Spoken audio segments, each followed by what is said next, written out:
ಸರೋಜಾ ದೇವಿ ಸಾವಿನ ಸುದ್ದಿಯನ್ನ ಕೇಳಿ ಆಘಾತವಾಗಿದೆ ಅಂತ ಸಿಎಂ ಸಿದ್ದರಾಮಯ್ಯನವರು ಹೇಳಿರುವಂಥದ್ದು. ದಶಕಗಳ ಕಾಲ ಸಿನಿ ರಸಿಕರನ್ನ ರಂಜಿಸಿದ್ದಾರೆ. 200ಕ್ಕೂ ಹೆಚ್ಚು ಚಿತ್ರಗಳಲ್ಲಿ ಅಭಿನಯಿಸಿದ್ದಾರೆ. ಸದಭಿರುಚಿ ಚಿತ್ರಗಳ ಮೂಲಕ ಪ್ರೇಕ್ಷಕರನ್ನ ರಂಜಿಸಿದ್ದಾರೆ ಎನ್ನುವಂತಹ ಮಾತುಗಳನ್ನಾಡಿದ್ದಾರೆ. ಸರೋಜಾ ದೇವಿ ನಿಧನದಿಂದ ಚಿತ್ರರಂಗಕ್ಕೆ ದೊಡ್ಡದಾದಂತಹ ನಷ್ಟವಾಗಿದೆ. ಅವರ ಆತ್ಮಕ್ಕೆ ಶಾಂತಿ ಸಿಗಲಿ ಅಂತ ಪ್ರಾರ್ಥನೆ ಮಾಡ್ತೇನೆ ಅಂತ ಸಿಎಂ ಸಂತಾಪವನ್ನ ಸೂಚಿಸಿದ್ದಾರೆ. ಗಣ್ಯಾತಿ ಗಣ್ಯರು ಕೂಡ ಬಿ ಸರೋಜಾ ದೇವಿ ಅವರ ಒಂದು ನಿಧನಕ್ಕೆ ಸಂತಾಪವನ್ನು ಸೂಚಿಸ್ತಾ ಇರುವಂಥದ್ದು. ಸಿಎಂ ಸಿದ್ದರಾಮಯ್ಯ ಅವರು ಕೂಡ ಸಂತಾಪವನ್ನು ಸೂಚಿಸಿದ್ದಾರೆ. ಸಾಮಾಜಿಕ ಜಾಲತಾಣವಾದಂತಹ ಎಕ್ಸ್ನಲ್ಲಿ ಪೋಸ್ಟ್ ಮಾಡಿದ್ದಾರೆ. ಅವರ ಸಾವಿನ ಸುದ್ದಿ ನಿಜಕ್ಕೂ ಕೂಡ ಆಘಾತವನ್ನು ಉಂಟು ಮಾಡಿದೆ. ಹಲವಾರು ದಶಕಗಳಲ್ಲಿ ಕನ್ನಡ ಸಿನಿ ರಸಿಕರನ್ನ ರಂಜಿಸಿದಂತಹ ಖ್ಯಾತಿ ಇವರದ್ದಾಗಿದೆ. ಕೇವಲ 17ನೇ ವಯಸ್ಸಿನಲ್ಲಿ ಸಿನಿಮಾ ರಂಗವನ್ನು ಪ್ರವೇಶ ಮಾಡಿದಂತಹ ಬಿ ಸರೋಜಾ ದೇವಿಯವರು ಕನ್ನಡ, ತಮಿಳು, ತೆಲುಗು ಮತ್ತು ಹಿಂದಿ ಚಿತ್ರರಂಗದಲ್ಲಿ ನಾಯಕಿಯಾಗಿ ಮಿಂಚಿದ್ದಾರೆ. ಅದೃಷ್ಟವಂತಿಯಾಗಿ ಗುರುತಿಸಿಕೊಂಡಿದ್ದಾರೆ ಅಂತಾನೆ ಹೇಳ್ಬೋದು ಕನ್ನಡ ಚಿತ್ರರಂಗದಲ್ಲಿ. ಇವರು ಅಭಿನಯ ಮಾಡಿದಂತಹ ಪಾತ್ರಗಳು ಕೇವಲ ಚಲನಚಿತ್ರಗಳು ಮಾತ್ರವಲ್ಲ, ಮಹಿಳಾ ಶಕ್ತಿಯ, ತಾಳ್ಮೆಯ ಮತ್ತು ಘನತೆಯ ಪ್ರತೀಕಗಳಾಗಿರುವಂಥದ್ದು. ಕಿತ್ತೂರು ಚೆನ್ನಮ್ಮ ಪಾತ್ರ ನಿಜಕ್ಕೂ ಕೂಡ ಇವಾಗಲೂ ಎಲ್ಲರ ಒಂದು ಕಣ್ಣಂಚಿನಲ್ಲಿ ಇರುವಂತಹ ಒಂದು ಪಾತ್ರ ಅಂತಾನೆ ಹೇಳ್ಬೋದು. ಆ ಕಿತ್ತೂರು ಚೆನ್ನಮ್ಮ ಪಾತ್ರದಲ್ಲಿ ಅಬ್ಬರಿಸಿದಂತಹ ಒಬ್ಬ ಮಹಿಳಾ ಪ್ರಧಾನ ನಾಯಕಿ ಅಂತಾನೆ ಹೇಳ್ಬೋದು. ಮಹಿಳಾ ಪ್ರಧಾನ ಚಿತ್ರಗಳಲ್ಲಿ ಸಾಕಷ್ಟು ಚಿತ್ರಗಳಲ್ಲೂ ಕೂಡ ನಟಿಸಿದ್ರು. ಎಲ್ಲರ ಗಮನವನ್ನು ಕೂಡ ಸೆಳೆದಿದ್ರು. ಕನ್ನಡ ನಾಡಿನ ಸಾಹಸಗಾತಿಯ ನಾಯಕಿ, ಕನ್ನಡದವರೊಬ್ಬರು ಯಾವತ್ತೂ ಕೂಡ ಮರೆಯೋಕೆ ಸಾಧ್ಯವೇ ಇಲ್ಲದಂತಹ ಆ ಒಂದು ಪ್ರಮುಖವಾದಂತಹ ಪಾತ್ರ ಕಿತ್ತೂರು ರಾಣಿ ಚೆನ್ನಮ್ಮ ಪಾತ್ರ ಅಂತಾನೆ ಹೇಳ್ಬಹುದು. ನೋಡಿ, ಬರೀ ನಟಿಸೋದಷ್ಟೇ ಅಲ್ಲ, ಆ ನಟಿಸಿದ್ದಕ್ಕೆ ಪ್ರಶಸ್ತಿಗಳು ಬರುತ್ತಲ್ಲ, ಆ ಪ್ರಶಸ್ತಿಗಳ ಸುರಿಮಳೆಗೆ ಇವರ ಮೇಲೆ ಸುರಿದಿರುವಂಥದ್ದು. ಪದ್ಮಶ್ರೀ ಪ್ರಶಸ್ತಿಯನ್ನು ಕೂಡ ಪಡೆದಿದ್ದಾರೆ, ಪದ್ಮಭೂಷಣ ಪ್ರಶಸ್ತಿಯನ್ನು ಕೂಡ ಪಡೆದಿದ್ದಾರೆ. ಇದೆಲ್ಲವೂ ಸೇರಿದಂತೆ ನೂರಾರು ಪ್ರಶಸ್ತಿಗಳು ಅವರ ಕಲಾ ದೀವಿಗೆಗೆ ಒಂದು ನಾಂದಿ ಹಾಡಿರುವಂಥದ್ದು. ಇನ್ನು ಜನಮಾನಸದಲ್ಲಿ ಗಳಿಸಿದಂತಹ ಪ್ರೀತಿಯೊಂದಿಗೆ ಅವರು ತಮ್ಮದೇ ಆದಂತಹ ಸ್ಥಾನವನ್ನು ಕೂಡ ಪಡೆದುಕೊಂಡಿದ್ದಾರೆ. ಇನ್ನು ಅದಾದ ನಂತರ ಅವರ ಬಾಳಲ್ಲೂ ಕೂಡ ಬಿರುಗಾಳಿ ಬರುತ್ತೆ. ಆ ಬಿರುಗಾಳಿ ಅಂದರೆ ಪತಿಯನ್ನು ಕಳೆದುಕೊಂಡು ಬಿಡ್ತಾರೆ. ಪತಿಯ ಅಗಲಿಕೆಯಿಂದಾಗಿ ಜೀವನದಲ್ಲಿ ಸಾಕಷ್ಟು ನೋವನ್ನು ಕಾಣ್ತಾರೆ. ಚಿತ್ರರಂಗದಿಂದ ದೂರ ಉಳಿತಾರೆ ಸ್ವಲ್ಪ ದಿನಗಳ ಕಾಲ. ಆಮೇಲೆ ಮತ್ತೆ ಅವರು ಮನಸ್ಸನ್ನು ಗಟ್ಟಿಗೊಳಿಸ್ಕೊಂಡು ಅಭಿಮಾನಿಗಳಿಗಾಗಿ ಮತ್ತೆ ಬಣ್ಣದ ಪರದೆಯತ್ತ ಮರಳ್ತಾರೆ ಬಿ ಸರೋಜಾ ದೇವಿ ಅವರು. ಅಂಥ ಗಟ್ಟಿಗಿತ್ತಿ ಅಂತಾನೆ ಹೇಳಬಹುದು. ಇನ್ನು ಅವರ ಒಂದು ನಗುವಿನ ಹಿಂದೆ, ಅವರ ನಯನ ಮನೋಹರವಾದಂತಹ ನಗು ಇದೆಯಲ್ಲ, ಎಲ್ಲರನ್ನ ಕೂಡ ಆಕರ್ಷಿಸುತ್ತೆ, ಎಲ್ಲರನ್ನ ಕೂಡ ಗಮನ ಸೆಳೆಯುತ್ತೆ. ಆದರೆ ಆ ನಗುವಿನ ಹಿಂದೆ ಒಂದು ಶಿಸ್ತು ಇತ್ತು, ಒಂದು ಡಿಸಿಪ್ಲಿನ್ ಇತ್ತು. ಅವರ ಅಭಿನಯದ ಹಿಂದೆ ಒಂದು ಪರಿಶ್ರಮ ಇತ್ತು. ಆ ಪರಿಶ್ರಮ ಇಡೀ ಕರ್ನಾಟಕ ಸೇರಿದಂತೆ ಹಲವು ಭಾಷೆಯ ಒಂದು ಅಭಿಮಾನಿಗಳು ಕೂಡ ಇವತ್ತು ಬಿ ಸರೋಜಾ ಅಮ್ಮ ಎನ್ನುವಂತಹ ಮಾತುಗಳಿಂದ ಕರೀತಾರೆ. ಸ್ಯಾಂಡಲ್ವುಡ್ನ ಹಿರಿಯ ನಟಿ ಸರೋಜಾ ದೇವಿ ವಿಧಿವಶರಾಗಿದ್ದಾರೆ. ಬಿ ಸರೋಜಾ ದೇವಿ ಅವರ ನಿಧನಕ್ಕೆ ಆರ್ ಅಶೋಕ್ ಸಂತಾಪವನ್ನು ವ್ಯಕ್ತಪಡಿಸಿದ್ದಾರೆ. ಮೇರು ನಟರೊಂದಿಗೆ ನಟಿಸಿದಂತಹ ನಟಿ ಸರೋಜಾ ದೇವಿ ರಾಜ್ಯ ಪ್ರಶಸ್ತಿ, ರಾಷ್ಟ್ರ ಪ್ರಶಸ್ತಿಯನ್ನ ಕೂಡ ಪಡೆದಿದ್ರು. ಅನೇಕ ಬಾರಿ ನಟಿ ಸರೋಜಾ ದೇವಿ ಅವರನ್ನ ಮಾತನಾಡಿಸಿದ್ದೇನೆ, ಭೇಟಿ ಮಾಡಿದಾಗೆಲ್ಲ ಆಪ್ತವಾಗಿ ಮಾತನಾಡ್ತಾ ಇದ್ರು. ಕನ್ನಡ ಚಿತ್ರರಂಗ ಎಂದೂ ಮರೆಯಲಾಗದಂತಹ ನಟಿ. ಕನ್ನಡ ಚಿತ್ರರಂಗದಲ್ಲಿ ದೊಡ್ಡ ಆಸ್ತಿಯನ್ನ ಕಳೆದುಕೊಂಡಿದ್ದೇವೆ ಎನ್ನುವಂತಹ ಮಾತುಗಳನ್ನಾಡ್ತಾರೆ. ಕನ್ನಡ ಸೇವೆ ಮಾಡಿದಂತಹ ಕನ್ನಡತಿ ಇವತ್ತು ನಮ್ಮೊಂದಿಗಿಲ್ಲ ಎನ್ನುವಂತಹ ಮಾತುಗಳನ್ನಾಡಿದ್ದಾರೆ ವಿಪಕ್ಷ ನಾಯಕ ಆರ್ ಅಶೋಕ್. ನೋಡಿ, ಬರೀ ರಾಜಕೀಯದವರಷ್ಟೇ ಅಲ್ಲ, ಇಡೀ ಕರ್ನಾಟಕದ ಪ್ರತಿಯೊಬ್ಬ ಕನ್ನಡಿಗ ಕೂಡ ಇವತ್ತು ಬಿ ಸರೋಜಾ ದೇವಿಯವರನ್ನ ನೆನಪು ಮಾಡ್ಕೊಳ್ತಾ ಇದ್ದಾರೆ. ಅವರ ಒಂದು ನಟನೆಯನ್ನು ಎಂದಿಗೂ ಕೂಡ ಮರೆಯೋಕ್ಕಾಗದೇ ಇರುವಂತಹ ಒಂದಷ್ಟು ಪಾತ್ರಗಳು ನಮ್ಮ ಕಣ್ಮುಂದೆ ಬರುತ್ತೆ. ಲಕ್ಷ್ಮಿ ಅವತಾರದಲ್ಲಾಗಿರಬಹುದು, ಅಥವಾ ಯಾವುದೇ ಒಂದು ಪಾತ್ರ ಅಂದರೂ ಆ ಪಾತ್ರಕ್ಕೆ ಜೀವ ತುಂಬ್ತಾ ಇದ್ರು. ಹೆಸರಿಗಷ್ಟೇ ಆ ಒಂದು ಪಾತ್ರ ಇರ್ತಾ ಇರಲಿಲ್ಲ, ಆ ಪಾತ್ರಕ್ಕೆ ಜೀವ ತುಂಬಿ ಅಭಿನಯವನ್ನು ಮಾಡ್ತಾ ಇದ್ರು. ಇನ್ನು ಆರ್ ಅಶೋಕ್ ಅವರು ಕೂಡ ಸಂತಾಪವನ್ನು ವ್ಯಕ್ತಪಡಿಸಿರುವಂಥದ್ದು ನೋಡ್ಕೊಂಡು ಬರೋಣ. ಮರೆಯಲಾಗದ ಒಂದು ಪಾತ್ರ, ಆ ರೀತಿಯಾದಂಥ ಪಾತ್ರಗಳನ್ನು ಮಾಡೋ ಮುಖಾಂತರ ಕನ್ನಡ ಚಿತ್ರರಂಗಕ್ಕೆ ಅವತ್ತೆಲ್ಲ ಪರಭಾಷೆ ಕಲಾವಿದರಿಗೆ ಹೆಚ್ಚು ಅವಕಾಶ ಇದ್ದಿದ್ದು ಎಲ್ಲ ತಮಿಳ್ನಾಡಿಗೆ ಹೋಗ್ಬೇಕಾಯ್ತು, ಚೆನ್ನೈಗೆ ಹೋಗ್ಬೇಕಾಯ್ತು. ಅಂಥ ಕಾಲದಲ್ಲಿ ಒಬ್ಬ ಕನ್ನಡದ ನಟಿ, ಪ್ಯೂರ್ ಕನ್ನಡದ ನಟಿ, ಬೇರೆ ಚಿತ್ರರಂಗದ ಬೇರೆ ಪರಭಾಷೆಗಳಲ್ಲೂ ಕೂಡ ಹೋಗಿ ಹಿರಿಮೆಯನ್ನು ಅಲ್ಲಿಯೂ ನಂಬರ್ 1 ರೀತಿಯಾಗಿ ಹಿರಿಮೆಯನ್ನು ಸಾಧಿಸಿದಂಥ ಚಿತ್ರನಟಿ, ಕನ್ನಡ ಸೇವೆಯನ್ನು ಮಾಡಿದಂಥ ಕನ್ನಡತಿ ಇವತ್ತು ನಮ್ಮ ಮಧ್ಯೆ ಇಲ್ಲ ಅನ್ನೋ ನೋವು ನಮ್ಮನ್ನೆಲ್ಲ ಕಾಡ್ತಾ ಇದೆ. ಹಲವಾರು ಬಾರಿ ಭೇಟಿ ಮಾಡಿ ಅವ್ರ ಜೊತೆ ಮಾತಾಡಿದ್ದೀನಿ. ಅಂಥ ಒಬ್ಬ ನಟಿಯನ್ನು ಇವತ್ತು ಕರ್ನಾಟಕದ ಚಿತ್ರರಂಗ, ಕನ್ನಡದ ಅಭಿಮಾನಿಗಳು ಕಳ್ಕೊಂಡಿದ್ದಾರೆ. ನಾನು ಕೂಡ ಅವರ ಕುಟುಂಬಕ್ಕೆ ಸಂತಾಪ ಸೂಚನೆಯನ್ನು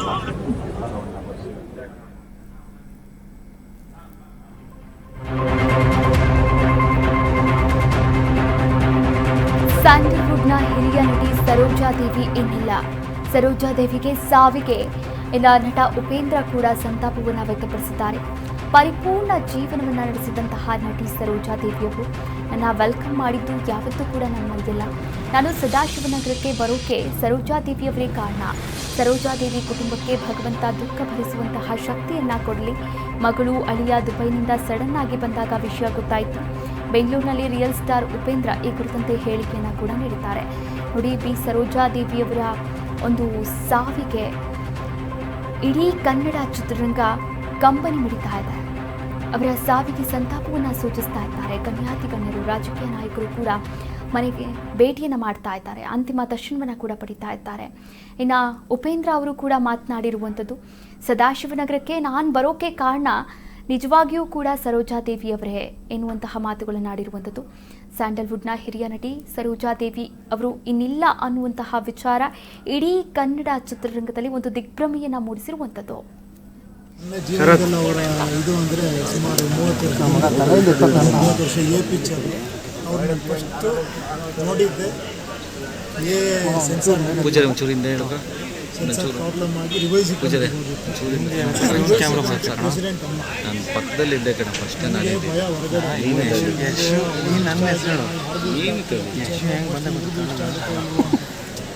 ಬಟ್ ಅವರು ನನ್ನ ವೆಲ್ಕಮ್ ಮಾಡಿ ಇವತ್ತು ಮರೆಯೋಕ್ಕೆ ಸಾಧ್ಯ ಇಲ್ಲ. ಅಷ್ಟೇ ನಾವು ನೋಡಿದ್ದೆ.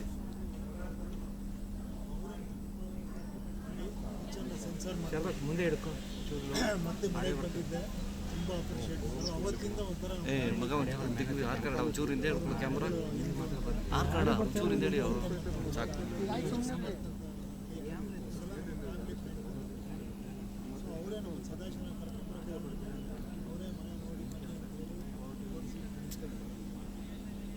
ಆರ್ ಕನ್ನಡ ಯಾಕೋ ಅಷ್ಟು ಮುಂದೆ ಹೋಗ್ತೀಯಲ್ಲ, ಝೂಮ್ ಹೋಗಲ್ಲ ಮುಂದೆ ಹೋಗ್ತಾರಲ್ಲಿ ದೇವರವ್ರನ್ನ ಕರ್ಕೊಂಡಿದ್ದಾರೆ.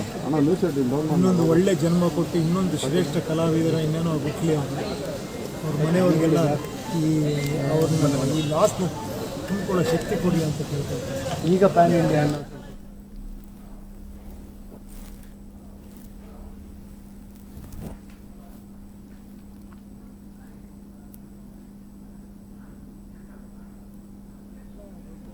ಅವರೆಲ್ಲ ಭಾಳ ಚಿಕ್ಕವರು ಅವ್ರ ಬಗ್ಗೆ ಮಾತಾಡೋದು. ನನಗೆ ಬೆಳಿಗ್ಗೆನೇ ಗೊತ್ತಾಯ್ತು. ಅವ್ರ ಮಗಳು ಅಳಿಯ ದುಬೈಗೆ ಹೋಗಿದ್ರು. ನಾನು ಏನು ಅಲ್ಲಿಂದ ಫೋನ್ ಮಾಡ್ತೀರಾ ಅಂದ್ಕೊಂಡೆ. ನೋಡಿದ್ರೆ ಬೆಳಿಗ್ಗೆ ಬಂದಿದ್ದೀವಿ, ಇಲ್ಲಿ ಬಂದ್ಕೂಡಲೇ ಹೆಂಗಾಯಿತು ಹಿಂಗೆ ಅಂತೇಳಿ 9 ಗಂಟೆಗೆ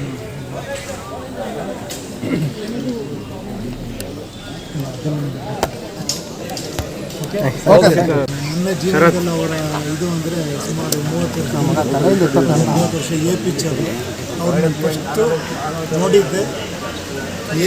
ಸೆನ್ಸಾರ್ ಪ್ರಾಬ್ಲಮ್ ಆಗಿ ರಿವೈಸ್ ಪ್ರೆಸಿಡೆಂಟ್ ಅಮ್ಮ ನಾನು ಪಕ್ಕದಲ್ಲಿದ್ದೆ ಕಡೆ ಫಸ್ಟ್ ಭಯ ಹೊರಗಡೆ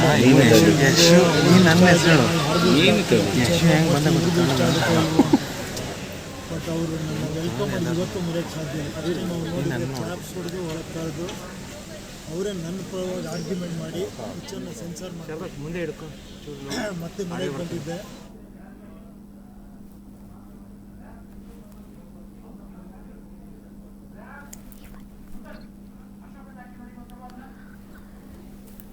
ನೋಡಿ, ಯಶಸ್ಸಿನ ಗಾತಿಯನ್ನು ತಮ್ಮೊಳಗೆ ಇಟ್ಟುಕೊಂಡಿದ್ದಂತಹ ಹಾಗೆ ಹಲವಾರು ನೋವುಗಳನ್ನು ತಮ್ಮೊಳಗೆ ಇಟ್ಟುಕೊಂಡು ಕನ್ನಡ ಚಿತ್ರರಂಗದ ಸಿನಿ ರಸಿಕರಿಗೆ ಹಾಗೆ ಹಲವು ಭಾಷಾ ಸಿನಿ ರಸಿಕರಿಗೆ ತಮ್ಮದೇ ಆದಂತಹ ಒಂದು ಛಾಪನ್ನು ಮೂಡಿಸಿದಂತಹ ತಮ್ಮ ನಟನೆಯ ಮೂಲಕ ಒಂದು ಹೂರಣವನ್ನು ಉಣಬಡಿಸಿದಂತಹ ನಟಿ ಇವತ್ತು ನಮ್ಮೊಂದಿಗಿಲ್ಲ. ಯಶಸ್ಸಿನ ಬೆಳಕು ಎಷ್ಟು ಉಜ್ವಲವಾಗಿದ್ರು, ಎಷ್ಟು ಪ್ರಜ್ವಲವಾಗಿದ್ರೂ ಕೂಡ ಕೆಲವೊಂದು ಕ್ಷಣಗಳು ಮಾತ್ರ ಯಾವತ್ತೂ ಜೀವನದಲ್ಲಿ ಒಂದು ನೆರಳಾಗಿ ಬಂದು ಹೋಗ್ಬಿಡುತ್ತೆ ಅಂತಲೇ ಹೇಳ್ಬೋದು.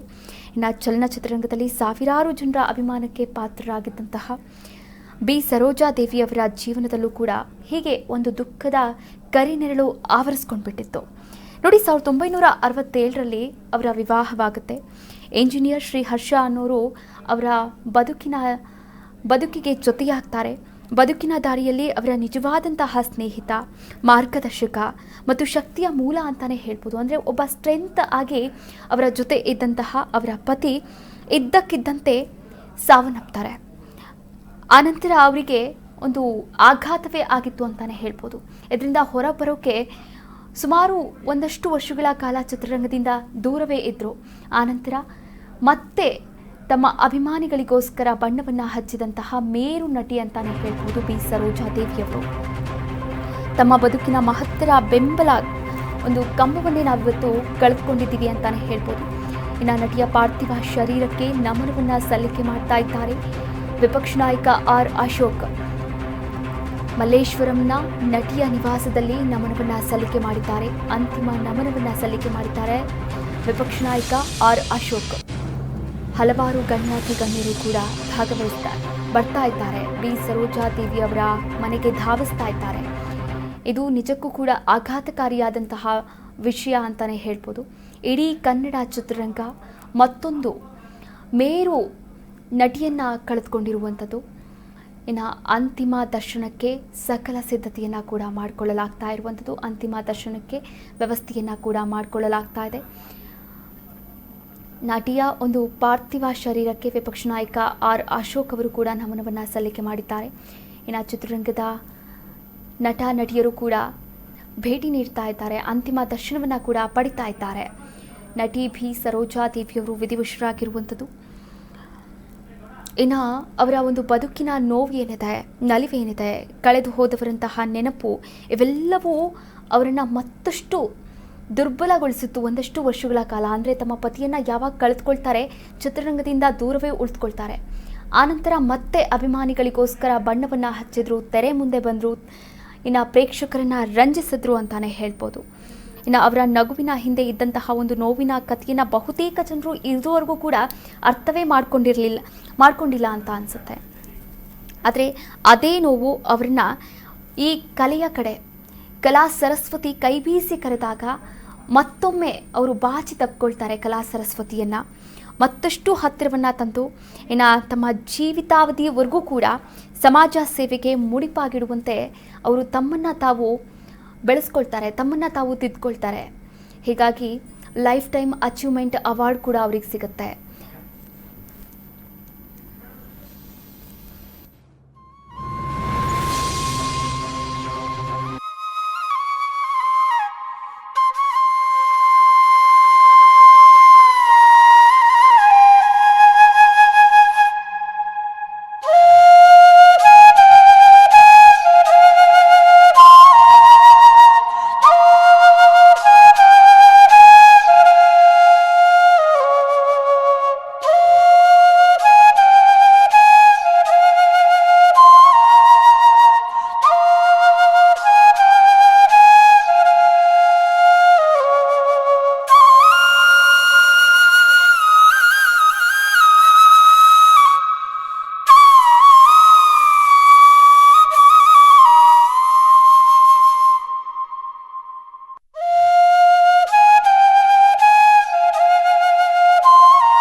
ಬಟ್ಟಲು ಕಂಗಳ ಚೆಲುವೆ ದಕ್ಷಿಣ ಭಾರತದ ದೇವಕನ್ಯೆ ಅನಿಸ್ಕೊಂಡಿದ್ದಂತಹ ಅದ್ಭುತ ನಟಿ ಬಿ ಸರೋಜಾದೇವಿಯವರು ನಮ್ಮನ್ನೆಲ್ಲ ಅಗಲಿದ್ದಾರೆ. ಇದಕ್ಕೆ ಸಂಬಂಧಪಟ್ಟಂತೆ ಮಾಜಿ ಸಂಸದ ಬಸವರಾಜ ಬೊಮ್ಮಾಯಿ ಕೂಡ ಟ್ವೀಟ್ ಮಾಡಿದ್ದಾರೆ. ಸ್ಯಾಂಡಲ್ವುಡ್ ನಟಿ ಸರೋಜಾದೇವಿ ನಿಧನರಾಗಿದ್ದಾರೆ. ಎಕ್ಸ್ನಲ್ಲಿ ಸಂತಾಪ ಸೂಚಿಸಿದ ಮಾಜಿ ಮುಖ್ಯಮಂತ್ರಿ ಕಂಬನಿ ಮಿಡಿದಿದ್ದಾರೆ ಸಂಸದ ಬಸವರಾಜ ಬೊಮ್ಮಾಯಿ. ಸರೋಜಾದೇವಿ ನಿಧನದ ಸುದ್ದಿ ಕೇಳಿ ದುಃಖವಾಗ್ತಾ ಇದೆ. ಅಭಿನಯ ಸರಸ್ವತಿ ಎಂದೇ ಖ್ಯಾತರಾಗಿದ್ದ ನಟಿ 7 ದಶಕಗಳ ಕಾಲ ಕನ್ನಡ ಚಿತ್ರರಂಗದಲ್ಲಿ ಛಾಪು ಮೂಡಿಸಿದ್ರು. ಕೇವಲ ಕನ್ನಡ ಮಾತ್ರ ಅಲ್ಲ, ಹಿಂದಿ, ತೆಲುಗು, ತಮಿಳು ಚಿತ್ರರಂಗದಲ್ಲೂ ಖ್ಯಾತಿ ಪಡ್ಕೊಂಡಿದ್ರು. ಭಾರತೀಯ ಚಿತ್ರರಂಗದ ನಟಿಯರ ಸಾಲಿನಲ್ಲಿ ಪೌರಾಣಿಕ ಐತಿಹಾಸಿಕ ಚಿತ್ರಗಳಲ್ಲಿ ನಟಿಸಿ ಮನೆ ಮಾತಾಗಿದ್ರು. ಕನ್ನಡಿಗರ ಮನೆ ಮಾತಾಗಿದ್ರು ಅಂತ ಎಕ್ಸ್ನಲ್ಲಿ ಭಾವುಕ ಪೋಸ್ಟ್ ಅನ್ನು ಹಂಚಿಕೊಂಡಿದ್ದಾರೆ. ಈಗಾಗಲೇ ಅನೇಕ ರಾಜಕೀಯ ವ್ಯಕ್ತಿ